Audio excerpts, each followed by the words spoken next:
Thank you especially for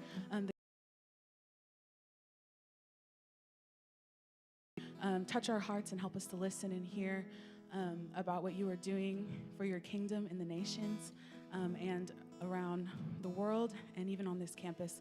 I ask that you would just help us as we go about our week, that we would do everything to glorify you. We love you and we give you all the praise. In your precious and holy name, Jesus, amen. Great job, guys. All right, so at this time, we are going to have our missions panel. So what this is going to look like is we're going to put up a QR code in a few moments, and you'll have an opportunity to ask questions. We've got missionaries that are going to share with us about their experience, and Miss Leslie will be taking questions via the QR code, and this will be a conversation. So go ahead, submit questions, and they'll be here to talk with us about what they do, and we'll let them take it from here.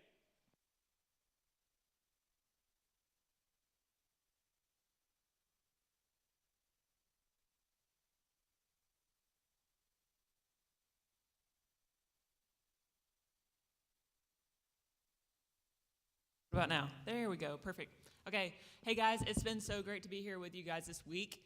It has been awesome to get to know you guys more and more with each of the years that we've come over here for this missions conference. This year, as James Henry was just talking about, we've gotten the opportunity to get to know our stateside missionaries who are working at the University of Missouri in Illinois, and also get to know our ELIC representative, Jenny. Can you guys give a round of applause for them? They've been doing a lot this week.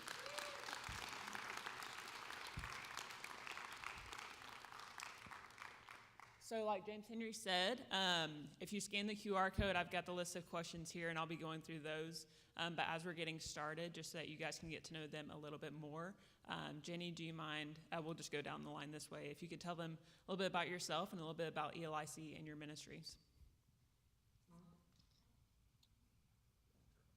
Is this on? Yep, there it is. I'm Jenny. I work for an organization called ELIC, and we mobilize Christians to be English teachers throughout Asia, Middle East, North Africa, where 90% of unreached people groups live. So we use English education as a strategic avenue to get into these places that can't be accessed without a professional platform. So we partner with governments, with educational institutions, and send people to be teachers there. I'm Bradley. I work with international students at the University of Missouri that has over 100 different countries represented. China, India, and South Korea actually have the most representation. I've been there for almost a year and a half now. And we do that. We reach our students through just being highly intentional in relationships. So, yeah. My name is Darren, and my family and I have served for almost 20 years. I served in France working with a sports ministry, and then Morocco and Taiwan, teaching in American schools as the high school physical education teacher and athletic director. And then Lord willing, in August, I will come alongside Tyler, and I'll let him tell you exactly what that looks like. Hello, I'm Tyler Penn. I pastored a Free Will Baptist Church in Decatur, Illinois for 10 years, and then I've been in this international student ministry at the University of Illinois. Go Illini, woohoo. Maybe not. All right. Okay. Tough crowd. Yeah, okay. Tough crowd. And so there's about 60-some thousand students at the University of Illinois, and 15,000 of them are international students, representing over 100 different nations. Large percentage of them are East Asia, about 70% of that. So we deal with a lot of Chinese, Taiwanese, from Korea, Indonesia, and then 30% everywhere else, Turkey, Bangladesh, Mongolia, and we absolutely love what we get to do with these students, to try to come alongside of them, be a friend to them, but ultimately our goal is to exchange the knowledge of Jesus, because many of our students just do not have any knowledge of the scriptures, any knowledge of grace. I'm always amazed at just how little people know about grace. And that here as the church, the Christian faith, this is our anthem that we sing so loudly within our walls, but it's just but a whisper in the world. And our family just comes alongside to show grace and to proclaim the grace of Jesus to our students, and that they might know that grace. And so, yeah, that's us. You guys are asking some good questions. Maybe a good question for us to start with that we should have already said. One of the questions is, what's the difference between ELIC's ministry and IM's ministry? So if one of y'all would jump on that one. Yeah, great question. So we are a partner organization with IM. From my understanding, I think IM has several partner organizations to mobilize people to the nations. So ELIC is just one of the avenues that IM uses to reach unreached people groups. And so that is a difference. Well, we're partners, but the difference would be that we are our own kind of entity and IM is theirs, but we do collaborate together to send people. Anyone want to add to that? Very good. Next question is, when did you realize that you were being called to be a missionary or to serve with ELIC in those capacities? I'll partner this with ELIC. So one of the lead persons of ELIC is Sarah Malone, and Sarah did ELIC to China for decades, started in the early 90s. She is a cousin of mine, and I was pastoring the church in Illinois. She came to do like a missions service for our church. That night she was at my parents' house, and we were just having a conversation, and all she mentioned was this, that we had sent, and rightfully so, missionaries like her to these campuses across the world in order to teach English, to share the gospel of Jesus with these students who didn't know there. And she said, Tyler, these countries are sending their students here. And she said, I just really feel like the American church is missing the opportunity with all these countries sending their students here to be able to tell them about Jesus. And I had never thought about international students to that point, but from that statement on, that never left me. It just stuck in my heart. And so 2 years later, my wife and I, we were at the national convention here in Oklahoma City. And Stan Bunch was giving the Wednesday night, the Isaiah 6, and just, who will go. And my wife and I, by the time we drove from Oklahoma City back to Decatur, Illinois, we knew that we were going to be leaving our church and we were going to be heading into whatever ministry it was going to include international students. And so got home, began doing some research to find out, where are they? Are we going to New York? Are we going to California? And the number one public university for international student enrollment was just an hour east of us, and that was Champaign, Illinois, with the University of Illinois. And so that's how our ministry began. That's how we then changed from being the pastor of a local church to now being involved in the student ministry with international students.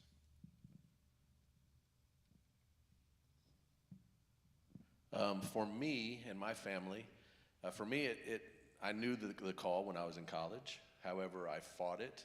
As I've told many of you in here, that I knew that God wanted me in the ministry somehow, not exactly what that looked like, but my goal in college was to do what I wanted to do. And so I graduated from college and went on to start a career in education for 10 years before we really answered that call that I knew he was calling us into earlier in our lives. And it basically took a pastor from Michigan who, during a week-long revival, his constant question was, what is your excuse for not doing God's will?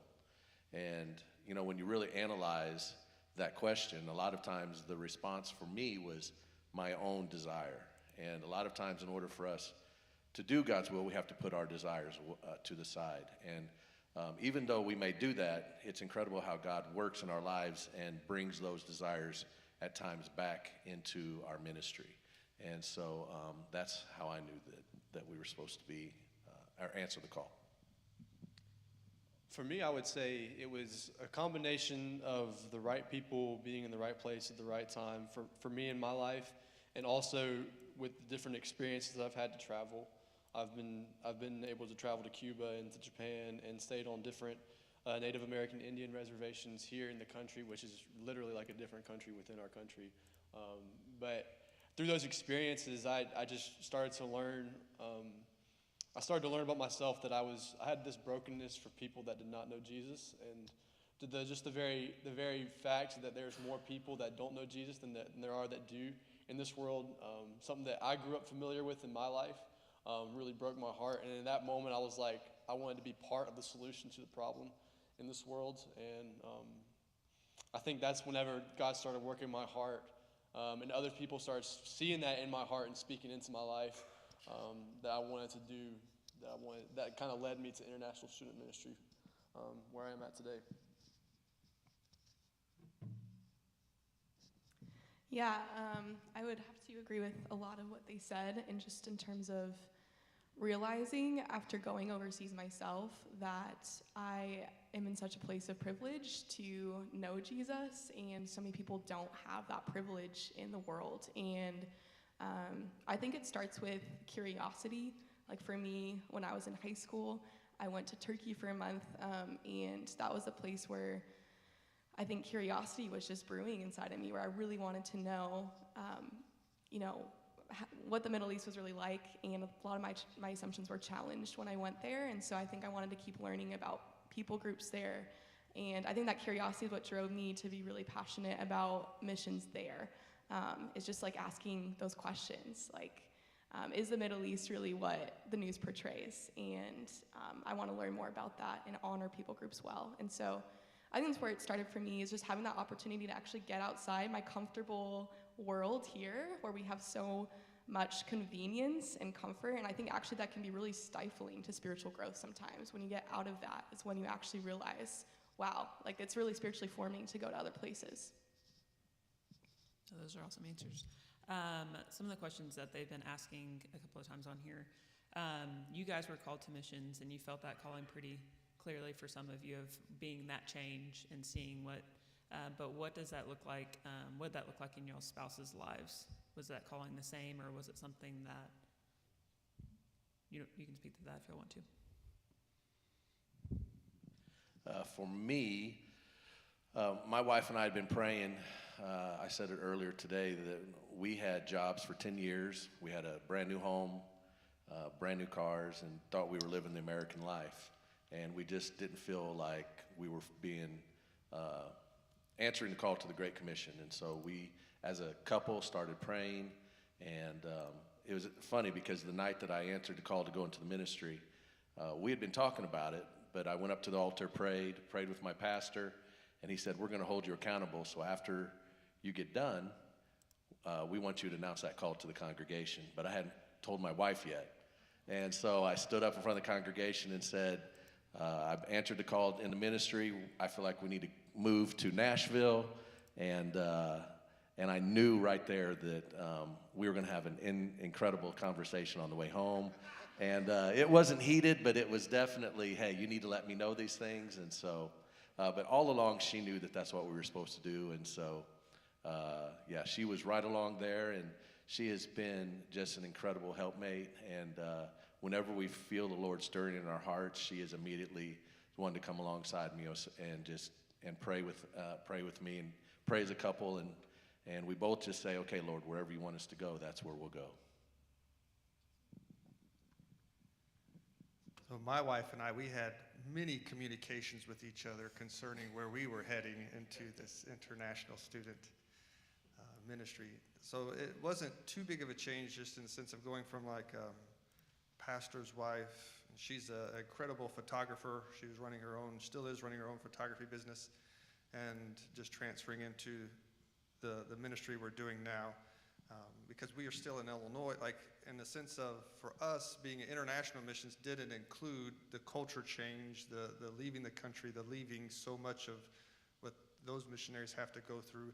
Ours was just a shift in purpose to a specific people group that were actually pretty close to us.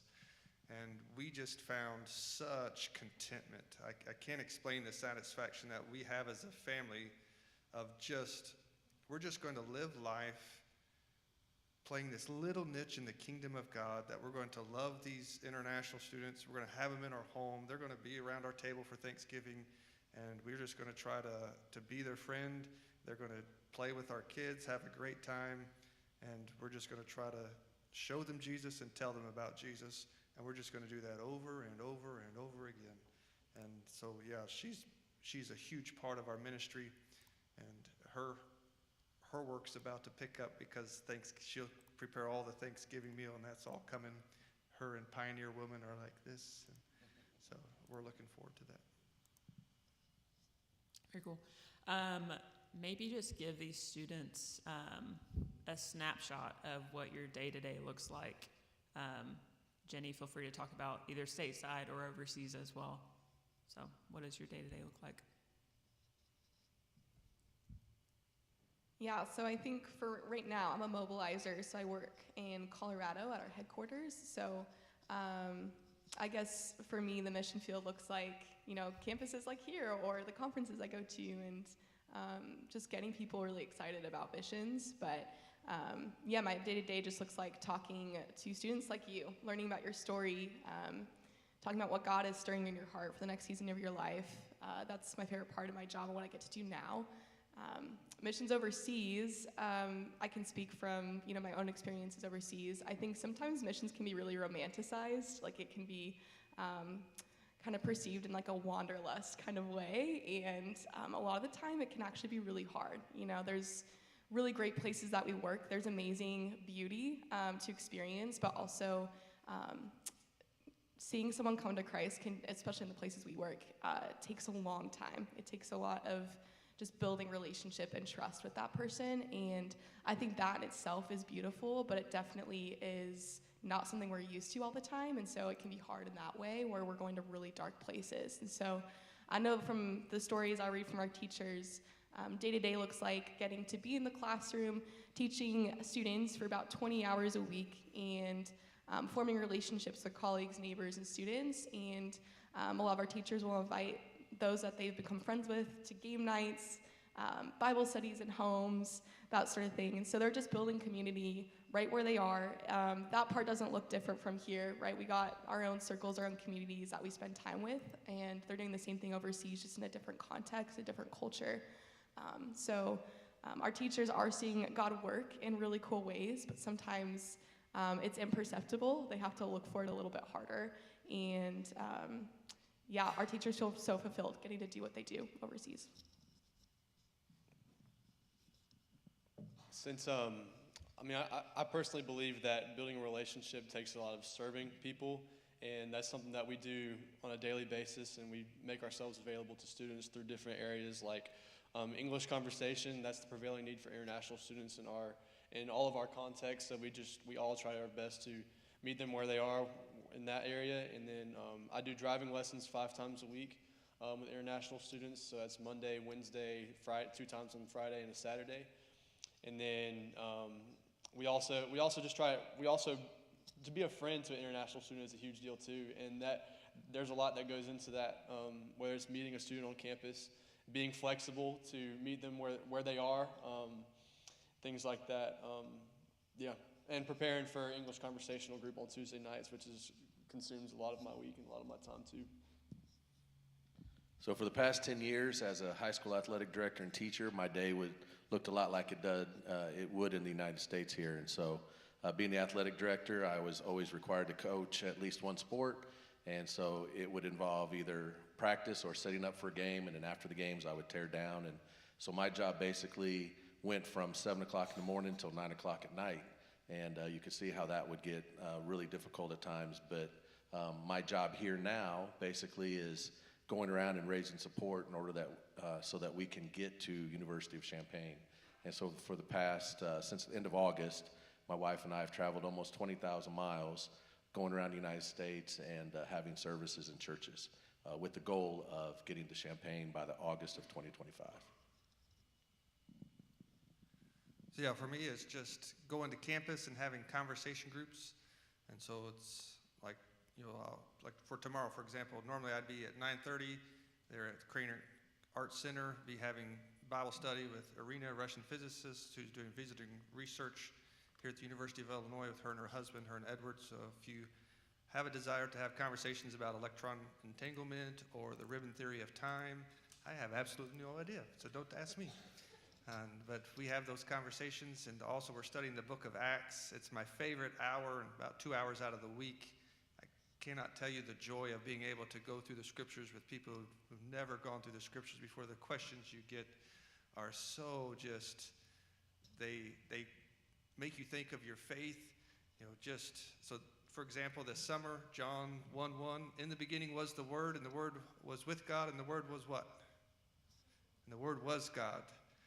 I mean, Jesus is God. And so Irina looked right at me and she said, Tyler, Jesus is God?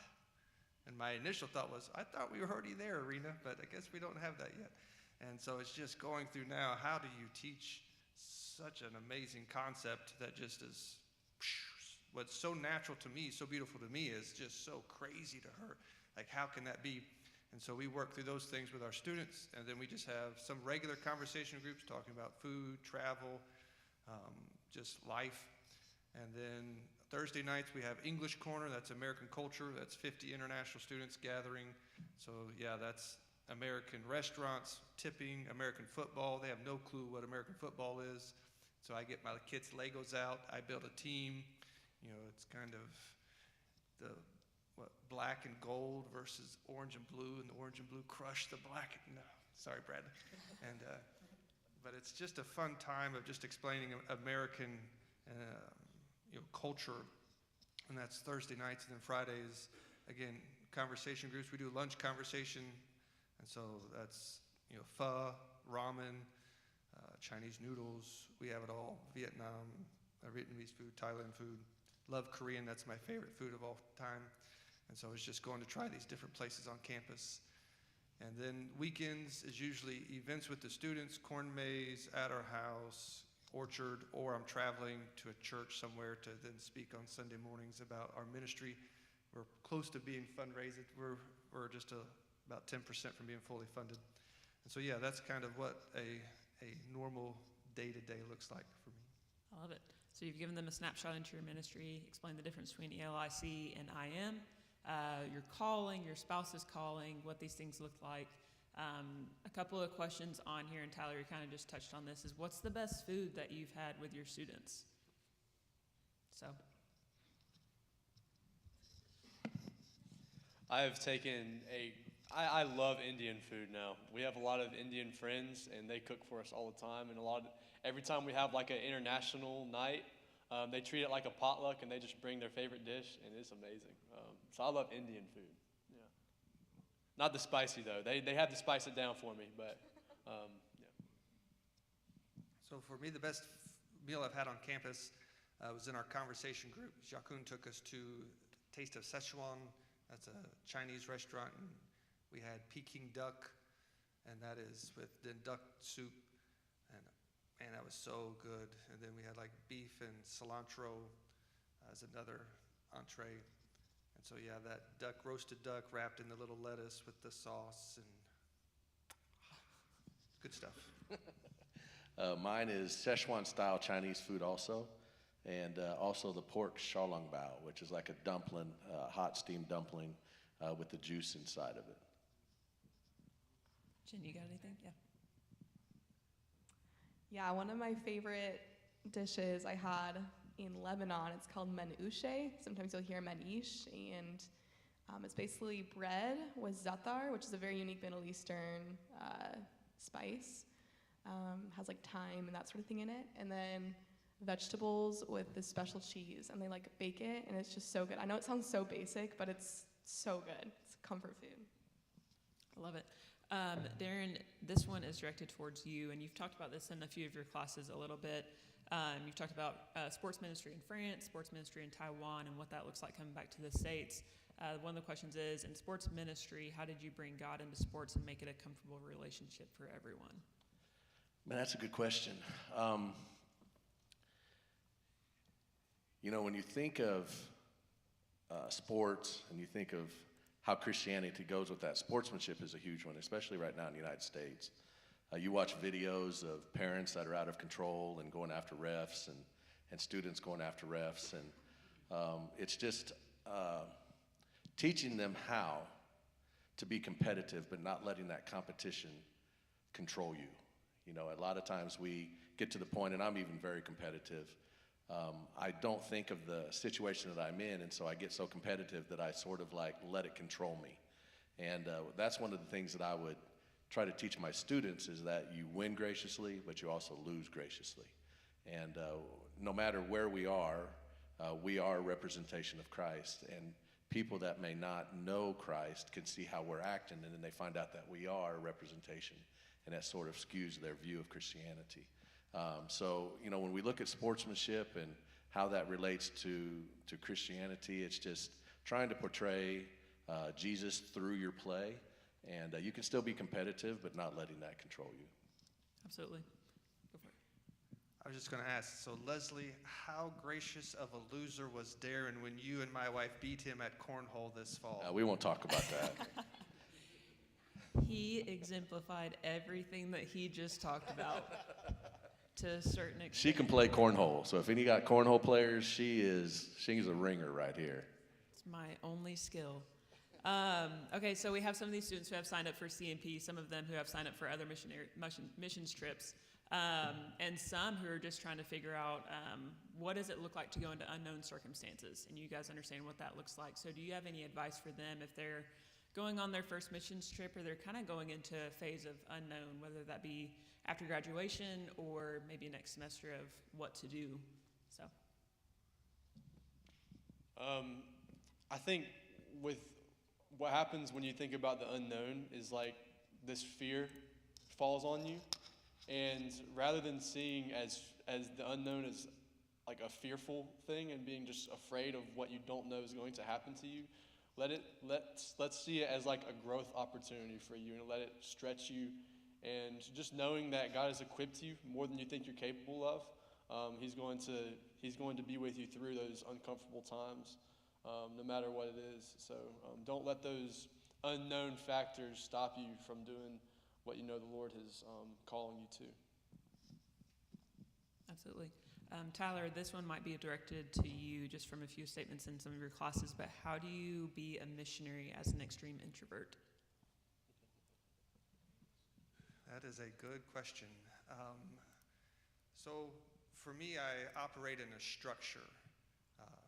So for example, like people will ask similar questions when I stand and speak before people, like, you declare an introvert, but when you're up here, you don't seem to be very introverted. And that's because there's a structure that I'm comfortable in. Like, you're there to listen, I'm here to then teach, and that structure is already, the agreement is already set up. And so the same thing is with my international students, how most of my students flow through a student organization called English Corner. And so that structure, as an introvert, I can work in that quite well in the sense of they're already coming to practice English or to learn American culture. And so then I'm just coming to then, this is stuff that I know. I can help you with your English. We can have you to your home to cook s'mores, that kind of thing. And there is the battle, especially when the conversation needs to go from weather, sports, life to Jesus. And that's where I have to battle the introvert within me to keep things comfortable instead of bringing in the awkward tension of faith or personal beliefs. And so that's just it's self-awareness. I know this when I want to stay in comfort. I know I'm aware that's what's going on inside of me. I know this is not beneficial to the student that I'm maybe taking fishing, and we've got an hour-long conversation that we're going to have, and somewhere I need to bring Jesus into this conversation. And it's much easier, especially the introvert, just to stay comfortable and just talk about things.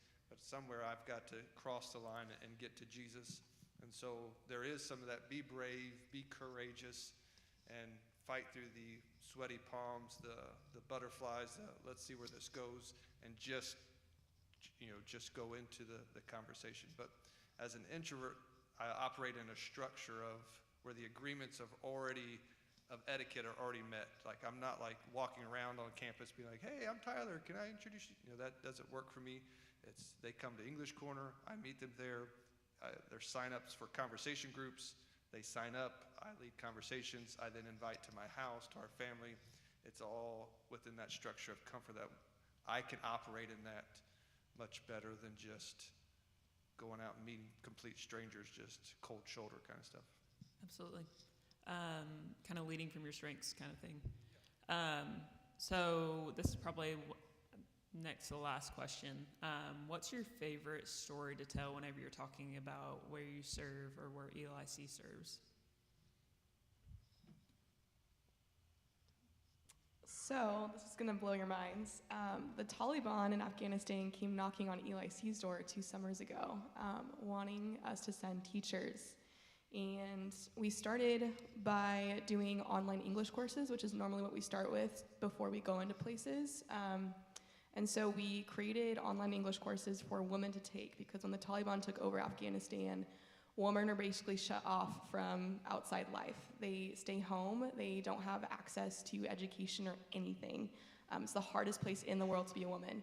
And so we really wanted to create English courses for women to take. So they get permission from the local imam, their father, their husband to take English courses, and over 800 women within 24 hours signed up for our courses.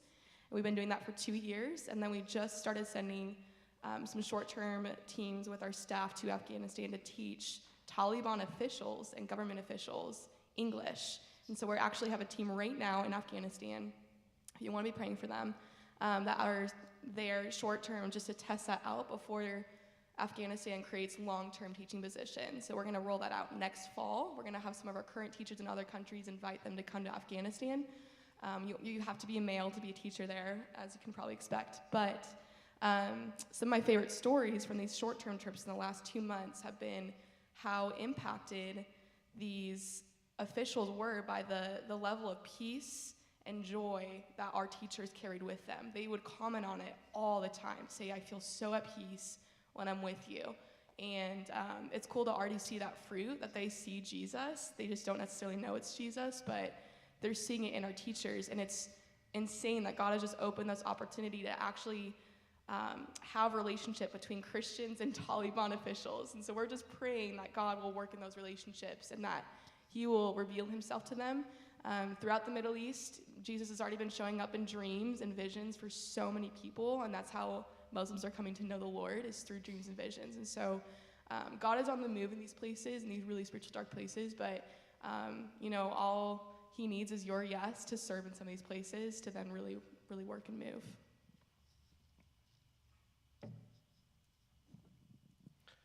Mine happened in 2007 in Cote d'Ivoire, and we had gone on a trip there to do vaccinations for malaria. And we were there for a week and a half, and every day during that week and a half, the first village we would pass by, there would be hundreds of people there waiting for us to stop and give them the vaccine, and we never did stop. On the last day, my team leader at the time and myself were in the back of the truck, and we were passing by this village on the way home, and we were getting ready to pack up and leave the next day, and he asked if we could stop, and we had 1 vial left of vaccine. And he said, can we just vaccinate the people that we have enough vaccinations for? And they allowed us to stop, and so we knew that it was only going to be probably about 40 people. And so when you give a vaccination, you have to mix the vaccination with water. And so they mixed the water in the vial, and we knew again that we only had about 40 or 50 vaccinations to give. And people started lining up, and we started giving vaccinations, and you have to give a certain amount in the syringe. And as we were getting 30, we would get 35, we would get 40. We knew that end was going to come pretty soon. But that vial never ended. And we were able to give almost 200 vaccinations in that one time. And, if you weren't there to see it, you would never believe it. But we were there to see it, and I knew truly right then that we had seen a miracle. And so for us to be able to see that and share that was an incredible experience.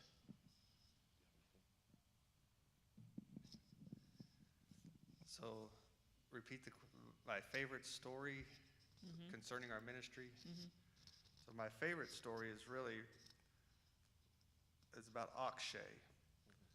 And so Akshay, this Indian guy, comes to me this is several summers ago. He's like, Tyler, do you like the great outdoors? And I'm thinking hunting and fishing. And so I'm like, yeah, Akshay, I love the great outdoors. He goes, great, you can go bungee jumping with me. Like, no, Akshay, that's called extreme sports. I do not like extreme sports. And so he's like, there's no place in Illinois, Tyler. I found a place in Kentucky to jump off a bridge 250 feet in the air. You want to go? Well, that's 5 hours there, and that's 5 hours, 10 hours in a car. And so I want to have a conversation with Akshay. Akshay's in my Big Questions of Life conversation group. And so me and Akshay get in the car with Taylor from China, and we head down to Kentucky to jump off a bridge with rubber bands around our ankles. And as soon as we cross over from Indiana to Kentucky, he goes, be brave, Akshay, be brave. And I was like, what in the world? And sure enough, when we pull off the exit, same thing. Be brave, Akshay. Be brave. We get into the parking lot where we're going to jump off this bridge, and before we get out of our car, be brave, Akshay. Be brave. And now me and Taylor are like, be brave, Akshay. And so we get onto this bridge, and we're watching people jump, woo, wah, and you hear Akshay. And so they, I don't know what the English guys in Kentucky, Akshay. Anyways, we're like, Akshay, how are you saying Kentucky? But they then set him up, get him all, and he gets to the edge of the bridge, and before he jumps, be brave, Akshay. And he was the loudest screamer on the way down to that bridge. But that trip, that fall, that was on the way back, we got into the gospel. And so I was talking to Akshay about Jesus, and then Akshay was like, Taylor, what do you believe? And so I was telling Taylor, and it's just the perfect example of what we're trying to do with our ministry. These people who know nothing about Jesus, if you stay apart, the gospel doesn't get exchanged. You've got to come together with people who don't know about Jesus to share Jesus with them. And so even for me, it was, jumping off a bridge with rubber bands around my ankles. It was still the best gospel day I had in a long time in that semester. And it's just, what we're about. That's what we're trying to do, is to get that conversation however we can with these students. And so, that's. Absolutely. I think that this will be the last question, so might need to keep it a little bit short. And you guys have talked about some of these points already. But the last question is, what's the greatest need in your respective fields, something that they can take with them and pray about for you guys? Just honestly, we just need more people to say yes. Like, the demand for people in these places, for teachers, is so high. We have so many positions open that we can't fill because there's not enough people saying yes. So that's the greatest need, is for people to come overseas and join us, whether it's a short-term capacity or long-term. Just pray for that, and even just if you want to ask God to see if he might be inviting you to the field, again, in a short-term or long-term capacity. That's the greatest need. I think less than 5% of all Christian missionaries from North America actually go to Asia, Middle East, North Africa, where most unreached people groups are. So we really need people in these places. There's not enough resources or people coming, where 3.4 billion people live that don't have access to the gospel. Yeah, I would say for us, our reach is growing significantly because our main initial point of contact is our English conversational program, and it's started to get promoted on a bi-weekly basis at the university. So we're seeing new faces like every week, people from all over the world, which is so cool. In fact, this morning I was talking to 2 Brazilian people that were brand new. So my wife's going to get to meet them tonight at LSC, and I'm excited for her. But we have new faces every week, but we're kind of in this sweet spot where we are having these new faces every week, but also we want to maintain the relationships that we've been building for the past year and a half, now, and just doing that well. And a lot of that has to do with our personnel. We're short-handed with help. So just like she said, if you'd be willing to come help, whether it be for a short-term or long-term, come on. We'd love to have you. I would say for us, it's twofold. One is just for you guys to be aware of these internationals who are here around you, that wherever you're going to graduate, wherever you're going to go, that wherever you're living life, or even here in college, that you have this opportunity to be a really good friend to somebody who needs you to be a friend to them, who is just looking for that American friendship. And for you who have that knowledge of Jesus to come alongside and really be one of the first people ever to explain grace to somebody who knows nothing about the grace of Jesus. And that you will have this opportunity if we would love for you to go with ELIC, definitely to China, to North Africa, or to be with us in the universities to do that. If God is moving in your life, we would more than definitely want you to be a part of that. But if you're just kind of moving through life and going to have a family live here, and whether it's in Oklahoma or Missouri or Georgia, wherever, that there are students around you that need you, whether it's now at college or when you're a family or whenever you are, to come alongside. Just drop at the campus. There's a student services. They're looking for people to host international students. And just, hey, we would love to match us up, and you'll get a couple of students that can be your friend. You can take them bowling. You can, whatever, take them to Texas Roadhouse. Woohoo! And all it is to build a friendship so that then you can begin a conversation of Jesus with them, and they can ask you questions, and light can begin to transfer from you to them because of what you're doing for the kingdom. And then the second thing is we need you to pray for our students, that when they hear this information of the Christian faith, that it's not just Christianity 101. Just like what Jenny was talking about, I would have you pray for our students to have, like I have Vahid on Thursday nights, he's from Iran, and I'm praying what she is talking about, that he would have dreams and visions, that it would be a supernatural, spiritual moment where he would know that there is a God and that he loves him dearly. Because Vahid is on this journey. How can I know there is a God? How do I know which faith system, out of all these faith systems, how can you know which one is true, Tyler? And so I just need the Spirit to work miraculously in him, and that's what we need the prayer of the people of God to be a part of. And so those would be the twofold needs, I would say. Absolutely. Thank you, guys. You guys asked some awesome questions today, and thank you for your participation in this and your participation in the classes this week. I will say that we didn't get to all of them, but we will be having an event tonight in the Student Center.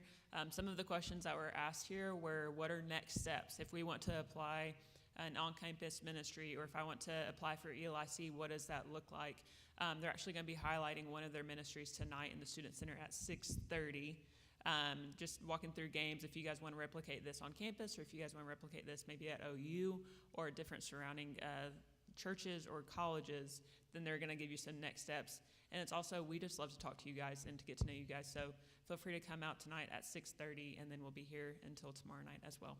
Thank you, guys.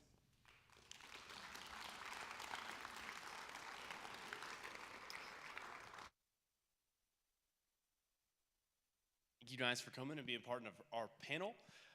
Want to encourage you, hey, right now, got some announcements. Go ahead, the beacon should be on, so count yourself present. Make sure if you don't mark yourself present, you come in. I'll have a sheet of paper up here that you can sign yourself in, but please mark yourself present. Hey, if you want to watch, as you notice, a lot of our athletes are not here today. If you want to watch their national games, we'll have a lot of them streaming on in here in the auditorium, that you can just come in if you have time and watch some of their games and support them. I want you to know tonight at 6:30, come out. They're going to kind of show you what they do in their ministries and kind of how they do it. It'll be fun. It'll be a good time. And then tomorrow night at 6:30, we have our big Wednesday night service. And really, really want you to come. Want you to come so much that we'll give you an hour of community service if you do come. So if you come and you sign a piece of paper saying you were there, you'll get an hour of community service, because we think it's that important that you come and hear from these missionaries. And know this isn't just, for ministry majors. This is for everyone. This is for your baseball team. This is for our women's basketball team. This is for the people that don't really fit a mold and any of those sort of things. This is for all of you. And so get to know them. They'll be at lunch. They'll be around. And then tomorrow, before the mission service, it'll be a time when, if you want to grab coffee or get lunch, seek them out. Ask them, hey, I want to go get coffee with you and talk about missions or something like that. They would love to, and it would be a great time. Bradley said he will buy anybody coffee that wants to go. All right, well, beloved of God,